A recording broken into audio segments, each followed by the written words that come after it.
factory output has slowed. Production in June fell 5.2% year-on-year. That's after a 1.2% slump in May. A decrease in the output of motor vehicles and food and beverages weighed on overall production. June's contraction is much more than what analysts had anticipated. Market consensus was for an annual decline of 0.9%. Tongaat Hulett's shareholders have rejected a plan to swap the distressed sugar producers' debt for new equity.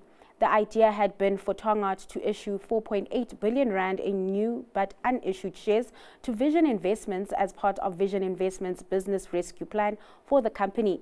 But the implementation of this move would have resulted in significant dilution in value for current Tongaat shareholders, with them only retaining 2.7% of the company's stock. Trevor Murgatroyd, a director of Meta's Strategic Advisors, which is Tongaat's business rescue practitioners, says they will now investigate and start with the implementation of the alternative transaction, which is contained in the adopted business rescue plan. That, amongst other things, includes the sale of assets as a transaction. The business rescue practitioners say they will keep shareholders updated in relation to the next steps. AB InBev has hit a stumbling block in Russia. The world's top beer maker planned to sell its stake in a joint venture in the country to its JV partner Anadolu Efes, but authorities have rejected the move. Reasons for the refusal have not been provided.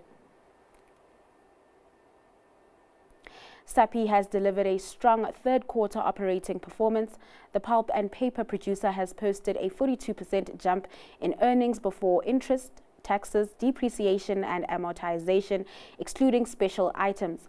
The period is usually the weakest for the business, but the firm benefited from sustained strong market conditions in the pulp segment. Looking ahead, Sappi expects EBITDA for the fourth quarter to be above that of the previous period. Chris Schutte has announced his retirement. He will step down as Astral CEO at the end of January 2025. That will bring to a close 16 years at the helm of the poultry company. Post-retirement, Schutte will consult to Astral. The process to find a replacement is underway, and an announcement on this will soon be made. And Basil Skordos will retire from his position as Group CFO and Financial Director of both Naspers and Prosus at the end of November. That's after 29 years with the firm. Naspers and Prosus Chair Koos Bekker says Skordos contributed to the establishment of the group as a leading global e-commerce company. The firm will now start the process to find a successor. Orion Minerals has granted 2 new prospecting rights for its Okip copper project. This encircles the existing Flat Mines mining right. The new rights contain established JORC mineral resources and are part of Orion's efforts to finalize its bankable feasibility study. The expansion is aimed at extending the life of mine plan and increasing ore production with modern processing technologies. In international news, Robinhood beat Wall Street expectations for second quarter earnings as interest in meme stocks and cryptocurrencies soared. Let's take a look at this package report for more.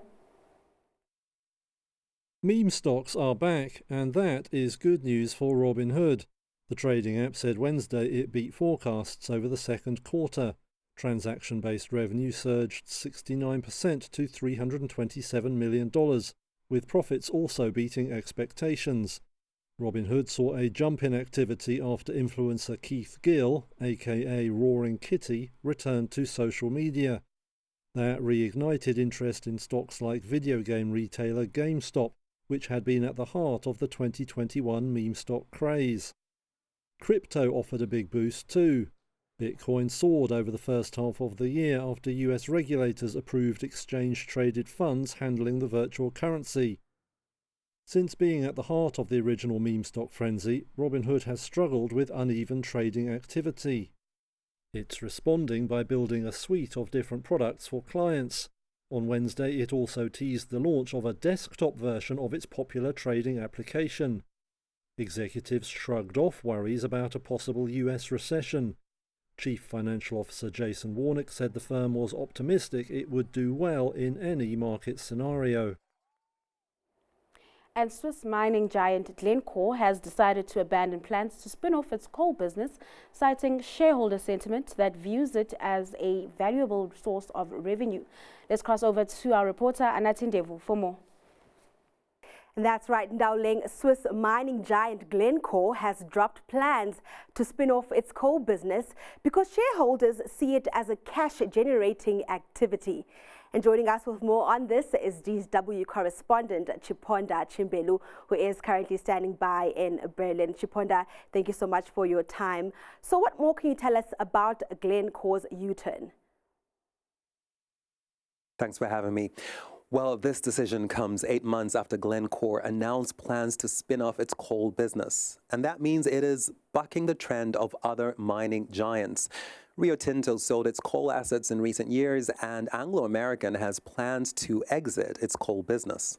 But Glencore said it is keeping its coal and carbon steel materials business after consulting with shareholders. The mining giant says it needs the cash flow from fossil fuels to invest in raw materials which are needed for the green transition, metals that include copper and cobalt. And the decision isn't just about raising funds for investment. It's also about returning value to shareholders. Coal generated a big chunk of revenue for Glencore in 2022 when energy prices soared following Russia's full-scale invasion of Ukraine in February of that year. So very few people may be convinced that the Swiss company is pursuing what it calls a managed decline strategy to ensure a so-called responsible phase-out of its coal operations. Chiponda, how does this compare to the rest of the industry?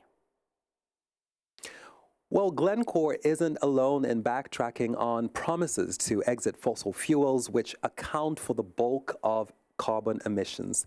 Energy firms, including Shell and BP, have walked back on plans to reduce their oil and gas businesses.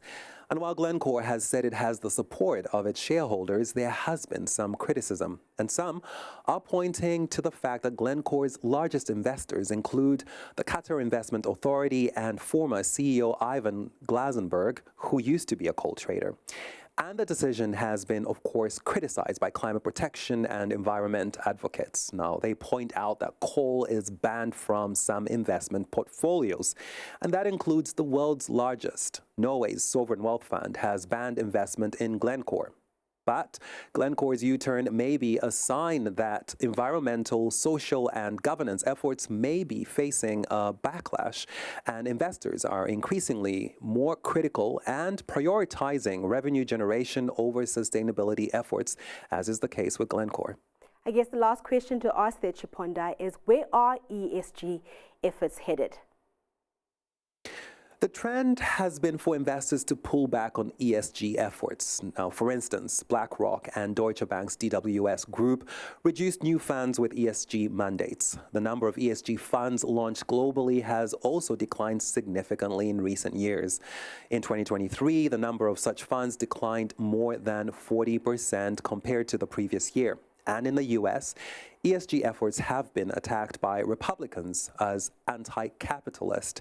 In Europe, meanwhile, there have been more efforts to restrict funds that get an ESG label in an effort to fight greenwashing. So ESG funds are unpopular politically in the US, and they are facing more restrictions on them here in Europe. It's a combination that makes them more unattractive for investors who may choose to prioritize profits over ESG efforts. Chiponda, let's leave it there for now. Thank you so much for those updates.